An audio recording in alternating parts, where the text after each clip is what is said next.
All right, Saul, lightweight. How's it feel? How's fight week? Is it a little bit different than the last couple for you? Do you know what? Hands down, the best fight week I've had since I can remember. Not far off the weight, and I remember when I was cutting to 145. Now I'm thinking if I had another 10 pounds on top of this to cut, it would have been hell, you know what I'm saying? So yeah, I'm enjoying it, I'm loving it. I've been out traveling, seeing San Jose. Big difference. And what was the motivation to move up in weight? Do you think this is like a permanent move? Is this something, I mean, you just said it's going well. Is this, have we seen the last of you at featherweight, or kind of what's the roadmap here?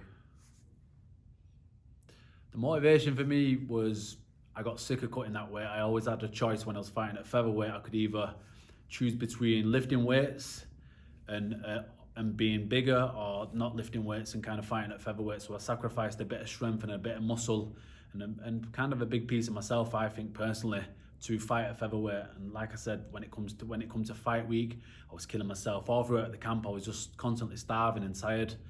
So yeah, I feel like this will be the last fight for me at featherweight unless there's some big opportunities there, you know what I'm saying? The last time we saw you fight was against Mads Burnell, and things didn't go your way. But do you feel like you've been able to turn that into a learning experience? When you went back, I'm assuming you watched the fight, were you able to pull anything out of it? Do you know what? I watched the fight back a couple of times. It was hard to watch back, and I've had losses before, but the thing is, when you lose a fight and you know you could have done better, that's the biggest thing that hurts, you know what I'm saying? And that was the hardest thing to me, because that wasn't me in there, you know. I could, and as soon as the fight was over, that was it. I just got my visa back, all COVID and all that other stuff. I just got my visa back just before the fight. So as soon as that fight happened with Mads Burnell, I said to my missus, that's it, I'm gone, do you know what I'm saying? Like, I literally changed everything up. I moved to Florida, even without a fight date, and I didn't even have a fight date in mind. I just thought, I'm going there and I'm going to come back when I've had a fight, you know what I'm saying? Well, when I got a fight. So I've been over in America away from my kids, my girl, you know what I mean, my friends, my family for over 3 months now, but I got a fight and I'm ready to go now. This is the best Saul Rogers right now. I'm telling you now, 100%. And does it make it, you know, I think a loss probably always stings for a fighter, but does it make it any less, does the sting any lessened by like how good Mads has turned out to be? Like, everybody knows now that guy's, you know, I think he's sitting at number 2 in the rankings. So it makes you look better, I think. Is that something you think about at all, or not really? Do you know what? In a way, it's never good to lose, but it's always better to lose to someone who's highly ranked. And I think Mads could be get the title. There's no doubt in my mind, but it's most things from the aspects of like I could have been better. I just wasn't prepared enough, and I got in there, so the blame's 100% on me. But best believe after that fight, I made a promise to myself that will never happen again to me. And I assure you, I'm a different guy from that fight now. And talk to me about this matchup a little bit. Is it one that you like? Do you feel like that this favors you stylistically? Do you know what? I love the matchup, and even I thought I was going to fight Piccolotti now, but then after that I was going to ask for the fight with Georgi anyway, because I seen Bellator posting up a picture. It might have been of me or Piccolotti, and underneath Georgi's put, if any of these get injured, I'm in. So when he got injured, I knew straight away he was gonna be the replacement anyway, because he'd already voiced forward. But I was saying to my manager, as soon as this fight's done with Adam, get me the fight with Georgi, you know. So I like the fight. He's a tough guy. He's been around a long time, but I just feel like I'm more skilled in every area, and I feel like I can dominate him no matter where this fight goes. Cool, thanks.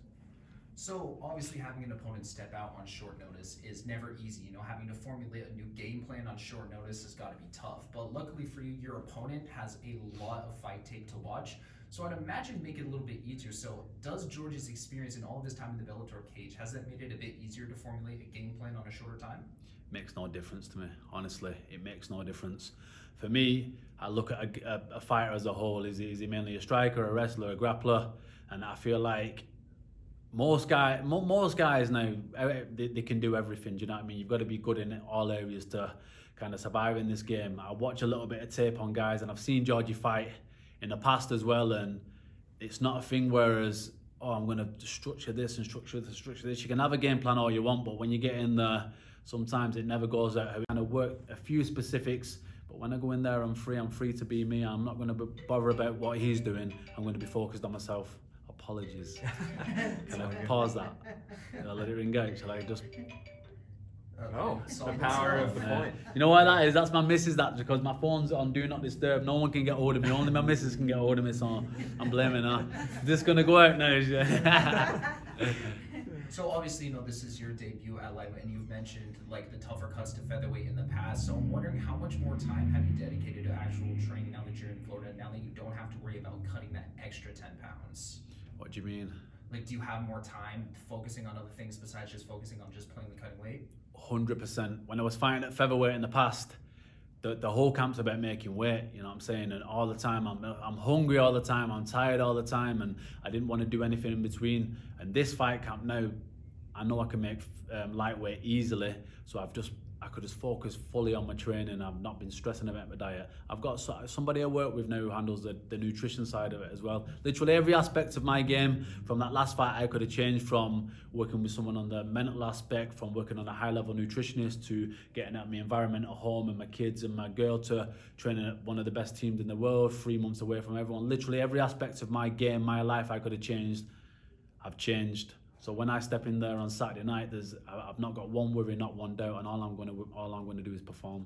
And you've mentioned you've been away from your family for an extended amount of time. How much extra motivation does that give you, being away from them coming into this fight? You know what?